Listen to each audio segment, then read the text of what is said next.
नमस्कार मित्रों, हम आज आपके लिए लाए हैं तोता और मैना की कहानी। आलसी तोता कैसे अपने फर्ज को निभाता है। तो दोस्तों, वीडियो को अंत तक ज़रूर देखें। अगर आप नए हैं तो वीडियो को लाइक और चैनल को सब्सक्राइब कर लीजिए। एक समय की बात है, एक बहुत घना जंगल था जहाँ बहुत सारे जानवर रहा करते थे, जो कि अपने भोजन के लिए अपने से छोटे जानवरों को मारकर खा जाया करते थे। उसी घने जंगल में एक पेड़ पर एक तोता और एक मैना रहा करते थे। तोता बहुत ही आलसी एवं कामचोर था, जो कि दिन भर पेड़ पर खा पी कर पड़ा रहता था। उसी पेड़ पर एक तरफ मैना रहा करती थी, जो कि आलसी उसे बिल्कुल पसंद नहीं थे। मैना बहुत ही मेहनती थी। एक ही पेड़ पर रहने के कारण तोता और मैना के बीच बहुत ही झगड़े होते थे, जिसके कारण वह दोनों एक दूसरे से नफरत करते थे। उन दोनों की कई दिनों तक बातचीत नहीं होती थी। धीरे धीरे समय बीतता गया। एक दिन दोनों में बोलचाल शुरू हो गई। समय के साथ उन दोनों में गहरी मित्रता हो गई। धीरे धीरे वह दोनों एक दूसरे से प्रेम करने लगे। वह एक दूसरे के बिना एक पल भी दूर नहीं रह पाते थे। समय के साथ तोता मैना खुशी खुशी अपना जीवन व्यतीत करने लगे, लेकिन प्रकृति को मंजूर नहीं था। तभी ठंडी का मौसम आया और ठंड पड़ना शुरू हो गई। देखते ही देखते कुछ समय में वहाँ सर्दियों का प्रकोप अचानक से बढ़ गया, जिसके कारण कुछ ही समय में मैना की तबीयत खराब हो गई। यह देखकर तोता चिंतित हो गया और उसने मैना से कहा, चलो हम लोग यहाँ से कहीं दूर चलते हैं, जहाँ मौसम हमारे लिए सही होगा। वहीं अपना घोंसला बनाकर रहेंगे। यहाँ अब ठंड के कारण खाने के लिए फल भी नहीं मिलेगा। अगर हम लोग यहाँ ज़्यादा दिन तक रह गए तो जीवित नहीं बचेंगे, जिसके लिए हमें यहाँ से जाना होगा। लेकिन मैना की तबीयत ज़्यादा खराब हो गई, जिसके कारण तोता के साथ जाने के लिए मना कर दी। उसके बाद तोता ने मैना से कहा, हमें ईश्वर पर पूरा भरोसा है।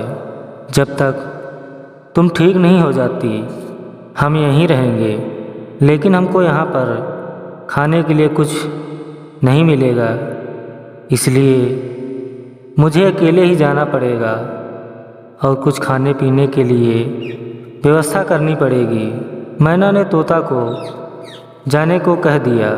मैना की बात सुनकर तोता तुरंत उड़ चला और कुछ दूर जाने के बाद भी उसे कुछ नज़र नहीं आया, जिसके बाद तोता इधर उधर भटकते हुए काफ़ी दूर निकल जाता है, लेकिन उसे कुछ नज़र नहीं आया। वह निराश होकर एक पेड़ पर बैठ गया। तभी एक गांव नज़र आया। तोता सोचा, चलो कुछ खाने पीने को मिल जाएगा। यह सोचकर चल दिया।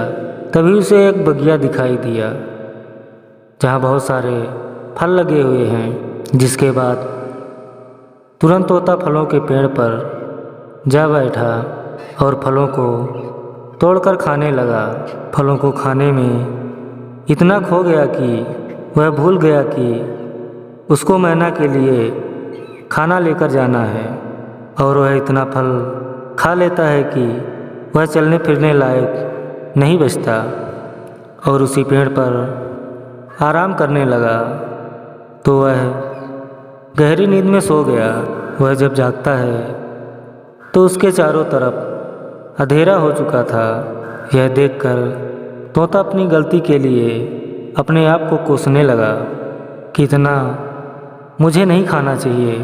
अब मैना के पास कैसे जाऊंगा? वह परेशान हो रही होगी। उसकी तबीयत भी खराब है। जिसके बाद तोता सुबह होने का इंतज़ार करने लगा। धीरे धीरे जब सुबह की पहली किरण तोते पर पड़ी, वह फल लेकर तुरंत मैना के पास जाने के लिए उड़ चला। वह 2-3 दिन लगातार उड़ने के बाद वह मैना के पास पहुंच गया और मैना को खाने के लिए दिया, जिसको खाकर मैना की थोड़ी सी जान में जान आई। लेकिन बहुत ज़्यादा तबीयत खराब हो जाने के कारण मैना कमज़ोर हो गई, इसलिए वह उड़ नहीं सकती थी। यह देखकर तोता ने मैना से कहा, जब तक तुम पूरी तरह ठीक नहीं हो जाती तब तक मैं रोज़ जाऊंगा और खाने के लिए फल लेकर आऊँगा। इसके बाद तोता रोज़ उस बगिया में जाता और फल लेकर आता। धीरे धीरे ऐसा करते काफ़ी समय हो गया। तोता के इस प्रयास से मैना पूरी तरह ठीक हो गई और बहुत खुश हो गई और तोता को धन्यवाद करने लगी। फिर दोनों लोग उड़कर उसी गांव में पहुँचे जिस बगिया से तोता मैना के लिए फल लाया करता था। जब मैना देखती है कि तोता रोज़ कितनी दूर आया करता था, यह देखकर मैना की आंखों में आंसू आ गए। फिर तोता और मैना उसी बगिया में खुशी खुशी अपना जीवन व्यतीत करने लगे।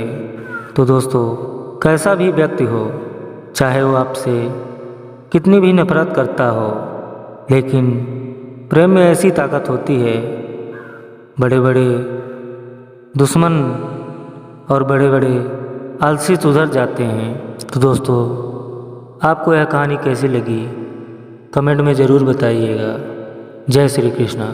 राधे राधे।